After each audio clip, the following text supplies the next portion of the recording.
ओम शांति। आज 26 मार्च 2023। आज अव्यक्त वाणी है। Revise date 1 Feb 94। आज की अव्यक्त वाणी का टाइटल है त्रिकालदर्शी स्थिति के श्रेष्ठ आसन द्वारा सदा विजयी बनो और दूसरों को शक्ति का सहयोग दो।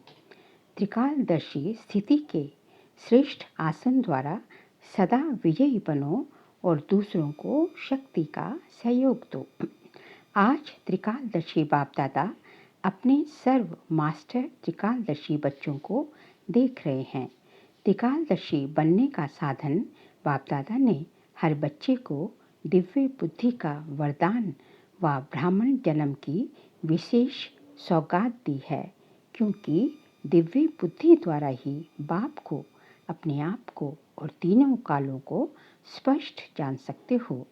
दिव्य बुद्धि तथा याद द्वारा ही सर्व शक्तियों को धारण कर सकते हो। इसलिए पहला वरदान दिव्य बुद्धि है। ये वरदान बाप दादा ने सर्व बच्चों को दिया है, लेकिन इस वरदान को प्रत्यक्ष जीवन में नंबरवार कार्य में लगाते हो। दिव्य बुद्धि त्रिकालदर्शी स्थिति का अनुभव कराती है। चारों ही सब्जेक्ट धारण करने का आधार दिव्य बुद्धि है। चारों ही सब्जेक्ट को सभी बच्चे अच्छी तरह से जानते हैं, वर्णन भी करते हैं, लेकिन जानना, वर्णन करना ये सभी को आता है। चाहे नए हैं चाहे पुराने हैं, इसमें सभी होशियार हैं, लेकिन धारण करना इसमें नंबर बन जाते हैं। दिव्य बुद्धि की विशेषताएं। दिव्य बुद्धि वाली आत्माएं कोई भी संकल्प को कर्म व वाणी में लाने समय हर बोल और हर कर्म को तीनों कालों से जानकर फिर प्रैक्टिकल में आती है। साधारण बुद्धि वाली आत्माएं बहुत करके वर्तमान को स्पष्ट जानती हैं, लेकिन भविष्य और भूतकाल को स्पष्ट नहीं जानती। दिव्य बुद्धि वाली आत्मा को पास्ट और फ्यूचर भी इतना ही स्पष्ट होता है जैसे प्रेजेंट स्पष्ट है। तीनों ही काल साथ साथ स्पष्ट अनुभव होता है। वैसे सभी कहते भी हैं कि जो सोचो, जो करो, जो बोलो, आगे पीछे को सोच समझ करके करो। कर्म के पहले परिणाम को सामने रखो। परिणाम हुआ भविष्य। तो नंबर 1 है त्रिकालदर्शी बुद्धि। त्रिकालदर्शी बुद्धि कभी असफलता का अनुभव नहीं करेगी, लेकिन बच्चों में 3 प्रकार की बुद्धि वाले हैं। पहला नंबर सुनाया सदा त्रिकालदर्शी बुद्धि। दूसरा नंबर कभी त्रिकालदर्शी और कभी एक कालदर्शी। और तीसरा नंबर अलबेली बुद्धि, जो सदा वर्तमान को देखते, सदा यही सोचते कि जो अभी हो रहा है या मिल रहा है व चल रहा है, इसमें ठीक रहें। भविष्य क्या होगा इसको क्या सोचें। लेकिन अलबेली बुद्धि आदि मध्य अंत को ना सोचने के कारण सदा सफलता प्राप्त करने में धोखा खा लेती है। तो बनना है त्रिकालदर्शी बुद्धि। त्रिकालदर्शी स्थिति ऐसा श्रेष्ठ आसन है जिस आसन अर्थात स्थिति द्वारा स्वयं भी सदा विजयी और दूसरों को भी विजयी बनने की शक्ति व सहयोग देने वाले हैं। दिव्य बुद्धि विशाल बुद्धि है। दिव्य बुद्धि बेहद की बुद्धि है। तो चेक करो कि स्वयं की बुद्धि किस नंबर की बनाई है। बाप दादा ने बच्चों की रिजल्ट में देखा कि ज्ञान, गुण, शक्तियों का खजाना जमा सभी बच्चों के पास है, लेकिन जमा होते भी नंबर वार क्यों हैं? ऐसा कोई को भी नहीं दिखाई दिया जिसके पास खजाने जमा नहीं हो। सभी के पास जमा है ना, फिर नंबरवार क्यों? अगर किसी से भी पूछेंगे स्वयं का ज्ञान है, बाप का ज्ञान है, चक्र का ज्ञान है, कर्मों की गति का ज्ञान है। सभी के पास सर्व शक्तियाँ हैं कि कोई है कोई नहीं है। ज्ञान में सभी ने हाँ किया और शक्तियों में हाँ क्यों नहीं किया। अच्छा, सभी गुण हैं, सर्व गुण बुद्धि में हैं। बुद्धि में ज्ञान भी है, शक्तियाँ भी है, फिर नंबरवार क्यों? फर्क क्या होता है? खजाने को विधि पूर्वक कार्य में लगाना नहीं आता है। समय बीत जाता है, फिर सोचते हैं कि ऐसे करते थे, इस विधि से चलते थे तो सिद्धि मिल जाती थी। तो समय को जानना और समय प्रमाण शक्ति व गुण व ज्ञान को कार्य में लगाना, इसके लिए दिव्य बुद्धि की विशेषता आवश्यक है। वैसे ज्ञान की पॉइंट्स बहुत सोचते रहते हैं, सुनाते भी रहते हैं, कॉपियों में भी भरी हुई रहती है। सबके पास कितनी डायरियाँ इकट्ठी हुई होंगी, काफ़ी स्टॉक हो गया होगा ना। तो जैसे बाप के लिए गाया हुआ है कि मैं जो हूँ जैसा हूँ वैसे मुझे जानने वाले कोटों में कोई है। जानते तो सभी हैं, लेकिन अंडरलाइन है जो हूँ जैसा हूँ उसमें अंतर पड़ जाता है। इसी रीति जैसा समय और जो ज्ञान की पॉइंट या गुण या शक्ति आवश्यक है, वैसा कार्य में लगाना इसमें अंतर पड़ जाता है और इसी अंतर के कारण नंबर बन जाते हैं। तो कारण समझा? एक तो समय प्रमाण विधि का अंतर पड़ जाता है। दूसरा, कोई भी कर्म व संकल्प त्रिकालदर्शी बन नहीं करते, इसलिए नंबर बन जाते हैं। कोई भी संकल्प बुद्धि में आता है तो संकल्प है बीज, वाचा और कर्मणा बीज का विस्तार है। अगर संकल्प अर्थात बीज को त्रिकालदर्शी स्थिति में स्थित होकर चेक करो, शक्तिशाली बनाओ, तो वाणी और कर्म में स्वतः ही सहज सफलता है ही है। संकल्प को चेक नहीं करते अर्थात बीज शक्तिशाली नहीं होता तो वाणी और कर्म में भी सिद्धि की शक्ति नहीं रहती। लक्ष्य सभी का सिद्धि स्वरूप बनने का है ना, तो सदा सिद्धि स्वरूप बनने की विधि जो सुनाई उसको चेक करो। बीच बीच में बुद्धि अलबेली बन जाती है, इसलिए कभी सिद्धि अनुभव करते और कभी मेहनत अनुभव करते। बाप दादा का सभी बच्चों से प्यार की निशानी है कि सब बच्चे सदा सहज सिद्धि स्वरूप बन जाए। आपके जड़ चित्रों द्वारा भक्त आत्माएं सिद्धि प्राप्त करती रहती हैं, तो चैतन्य में सिद्धि स्वरूप बने हो तब तो जड़ चित्रों द्वारा भी और आत्माएं सिद्धि प्राप्त करती रहती हैं। जो त्रिकालदर्शी स्थिति में स्थित रहते हैं, तो त्रिकालदर्शी स्थिति समर्थ स्थिति है। इस समर्थ स्थिति वाले व्यर्थ को ऐसा सहज समाप्त कर देते हैं जो सपन मात्र भी व्यर्थ समाप्त हो जाता है। अगर त्रिकालदर्शी बुद्धि द्वारा कर्म नहीं करते तो व्यर्थ का बोझ बार बार ऊंचे नंबर में अधिकारी बनने नहीं देता। तो दिव्य बुद्धि का वरदान सदा हर समय कार्य में लगाओ। बाप दादा ने पहले भी इशारा दिया है कि ज्ञानी योगी आत्माएं बने हो। अब ज्ञान और योग के शक्ति को प्रयोग में लाने वाली प्रयोगशाली आत्माएं बनो, प्रयोगी आत्माएं बनो। जैसे साइंस की शक्ति का प्रयोग दिखाई देता है ना, लेकिन साइंस की शक्ति के प्रयोग का भी मूल आधार क्या है? आज जो भी साइंस ने प्रयोग कर साधन दिए हैं, उन सब साधनों का आधार क्या है? साइंस के प्रयोग का आधार क्या है? मेजॉरिटी देखेंगे लाइट है, लाइट द्वारा ही प्रयोग होता है। अगर कंप्यूटर भी चलता है तो किसके आधार से? कंप्यूटर माइट है लेकिन आधार है लाइट। तो आपके साइलेंस की शक्ति का भी आधार क्या है? लाइट है ना।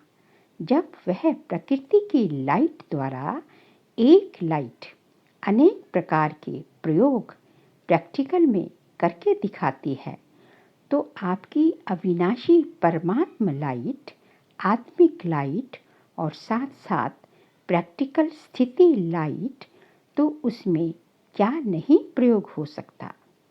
आपके पास स्थिति भी लाइट है और मूल स्वरूप भी लाइट है। जब भी कोई प्रयोग करना चाहते हो तो पहले अपने मूल आधार को चेक करो। जैसे कोई भी साइंस के साधन को यूज़ करेंगे तो पहले चेक करेंगे ना कि लाइट है या नहीं है। ऐसे जब योग की शक्तियों का, गुणों का प्रयोग करते हो तो पहले ये चेक करो कि मूल आधार, आत्मिक शक्ति, परमात्मा शक्ति व लाइट हल्की स्थिति है। अगर स्थिति और स्वरूप डबल लाइट है तो प्रयोग की सफलता बहुत सहज कर सकते हो। और सबसे पहले इस अभ्यास को शक्तिशाली बनाने के लिए पहले अपने पर प्रयोग करके देखो।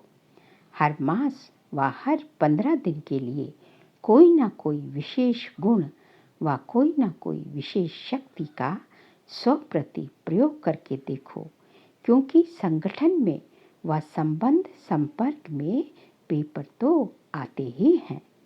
तो पहले अपने ऊपर प्रयोग में चेक करो। कोई भी पेपर आया लेकिन जो शक्ति व जो गुण का प्रयोग करने का लक्ष्य रखा, उसमें कहाँ तक सफलता मिली और कितने समय में सफलता मिली। जैसे साइंस का प्रयोग दिन प्रतिदिन थोड़े समय में प्रत्यक्ष रूप का अनुभव कराने में आगे बढ़ रहा है, तो समय भी कम करते जाते हैं। थोड़े समय में सफलता ज़्यादा, ये साइंस वालों का भी लक्ष्य है। ऐसे जो भी लक्ष्य रखा उसमें समय को भी चेक करो और सफलता को भी चेक करो। जब 100 के प्रति प्रयोग में सफल हो जाएंगे तो दूसरी आत्माओं के प्रति प्रयोग करना सहज हो जाएगा। और जब 100 के प्रति सफलता अनुभव करेंगे तो आपके दिल में औरों के प्रति प्रयोग करने का उमंग, उत्साह स्वतः ही बढ़ता जाएगा। अन्य आत्माओं के संबंध संपर्क में 100 के प्रयोग द्वारा उन आत्माओं को भी आपके प्रयोग का प्रभाव स्वतः ही बढ़ता रहेगा। जैसे एक दृष्टांत सामने रखो कि मुझे सहन शक्ति का प्रयोग करना है, तो जब स्वयं में सहन शक्ति का प्रयोग करेंगे तो जो दूसरी आत्माएं आपकी सहन शक्ति को हिलाने के निमित्त हैं, वो भी बच जाएंगी ना। उनका भी तो किनारा हो जाएगा। और जैसे छोटे छोटे संगठन में रहते हो, सेंटर्स हैं तो सेंटर्स पर भी छोटे संगठन है ना, तो पहले 100 के प्रति ट्रायल करो, फिर अपने छोटे संगठन में ट्रायल करो। संगठन रूप में कोई भी गुण व शक्ति के प्रयोग का प्रोग्राम बनाओ। उससे क्या होगा? संगठन की शक्ति से उसी गुण व शक्ति का वायुमंडल बन जाएगा। वाइब्रेशन फैलेगा और वायुमंडल व वाइब्रेशन का प्रभाव अनेक आत्माओं के ऊपर पड़ता ही है। तो ऐसे प्रयोगशाली आत्माएं बनो। पहले स्वयं में संतुष्टता का अनुभव करो, फिर औरों में सहज हो जाएगा, क्योंकि विधि आ जाएगी। जैसे साइंस के कोई भी साधन को पहले सैंपल के रूप में प्रयोग करते हैं, फिर विशाल रूप में प्रयोग करते हैं, ऐसे आप पहले स्वयं को सैंपल की रीति से यूज़ करो। जितना ये प्रोग्राम प्रयोग करने की रुचि बढ़ती जाएगी, बुद्धि मन इसमें बिजी रहेगा तो छोटी छोटी बातों में जो समय लगाते हो, शक्तियाँ लगाते हो, उनकी बचत हो जाएगी। सहज ही अंतर्मुखता की स्थिति अपनी तरफ आकर्षित करेगी, क्योंकि कोई भी चीज का प्रयोग और प्रयोग की सफलता स्वतः ही और सब तरफ से किनारा करा देती है। ये प्रयोग तो सभी कर सकते हो ना कि मुश्किल है। इस वर्ष प्रयोगशाली आत्माएं बनो। समझा क्या करना है? और हर एक स्वयं के प्रति प्रयोग में लग जाएंगे तो प्रयोगशाली आत्माओं का संगठन कितना पावरफुल बन जाएगा। वह संगठन की किरणें अर्थात वाइब्रेशंस बहुत कार्य करके दिखाएंगी। इसमें सिर्फ दृढ़ता चाहिए, मुझे करना ही है। दूसरों के अलबेलेपन का प्रभाव नहीं पड़ना चाहिए। आपकी दृढ़ता का प्रभाव औरों पर पड़ना चाहिए, क्योंकि दृढ़ता की शक्ति श्रेष्ठ है या अलबेलेपन की शक्ति श्रेष्ठ है। बाप दादा का वरदान है, जहाँ दृढ़ता है वहाँ सफलता है ही है। तो क्या बनेंगे? प्रयोगशाली, त्रिकालदर्शी, आसनधारी। और तीसरा क्या करेंगे? जैसा समय वैसी सिद्धि से, वैसे विधि से सिद्धि स्वरूप। तो वर्ष का ये होमवर्क है। ये होमवर्क स्वतः ही बाप के समीप लाएगा। जैसे ब्रह्मा बाप को देखा, कोई भी कर्म करने के पहले आदि मध्य अंत को सोच समझ कर्म किया और कराया। अलबेलापन नहीं कि जैसा हुआ ठीक है, चलो चलाना ही है, नहीं। तो फॉलो ब्रह्मा बाप। फॉलो करना तो सहज है ना, कॉपी करना है ना, कॉपी करने का तो अकल है ना। अच्छा, ये ग्रुप चांस लेने वाला ग्रुप है। एक्स्ट्रा लॉटरी मिली है। जो अचानक लॉटरी मिलती है तो उसकी खुशी ज़्यादा हो जाती है।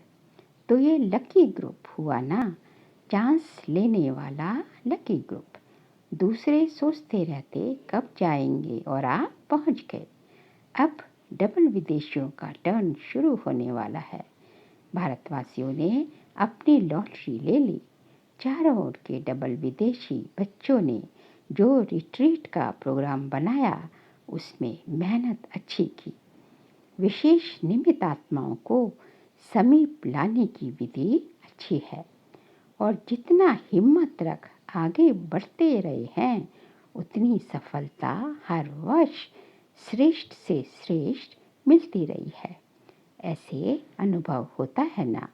कोई समय था जो निमित्त विशेष आत्माओं से संपर्क करना भी मुश्किल लगता था, और अभी क्या लगता है? जितना सोचते हो उससे और ही ज़्यादा आते हैं ना। तो ये हिम्मत का प्रत्यक्ष फल है।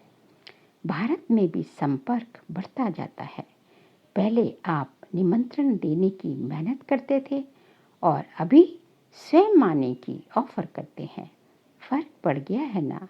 वो कहते हैं हम चलें और आप कहते हो नंबर नहीं है। ये है हिम्मते बच्चे मददे बाप का प्रत्यक्ष स्वरूप।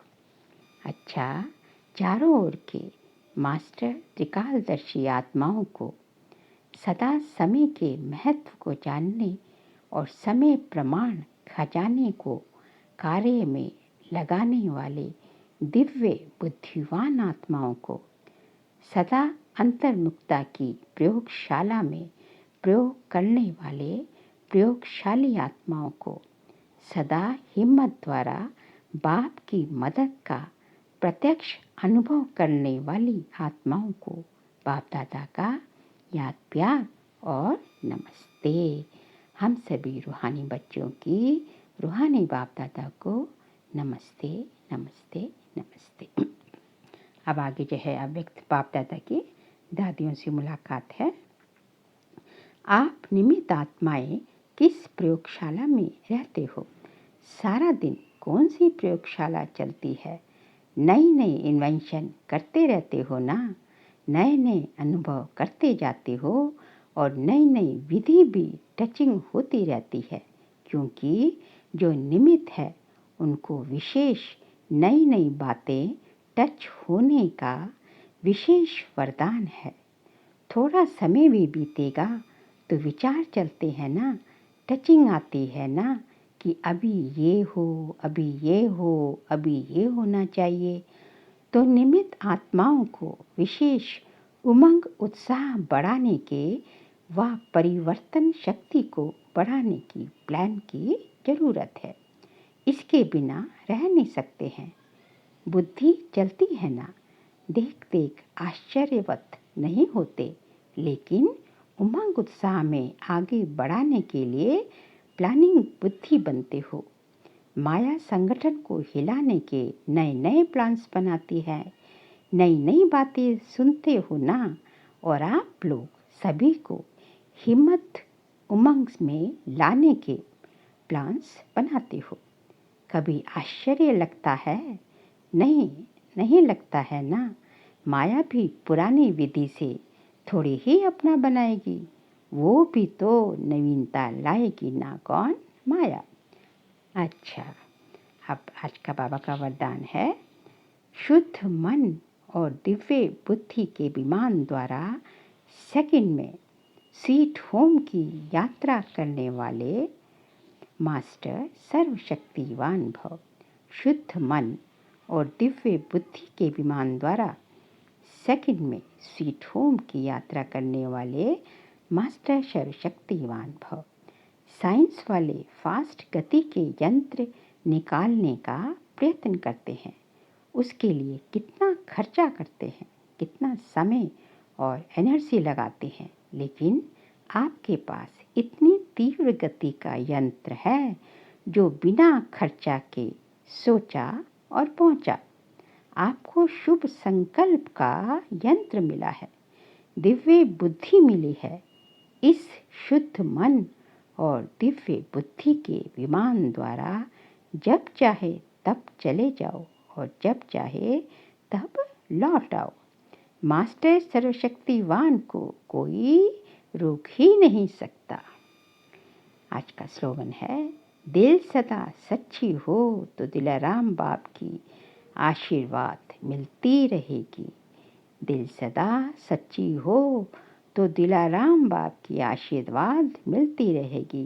तभी तो कहा जाता है, सच्चे दिल पर साहिब राजी। अच्छा, ओम शांति।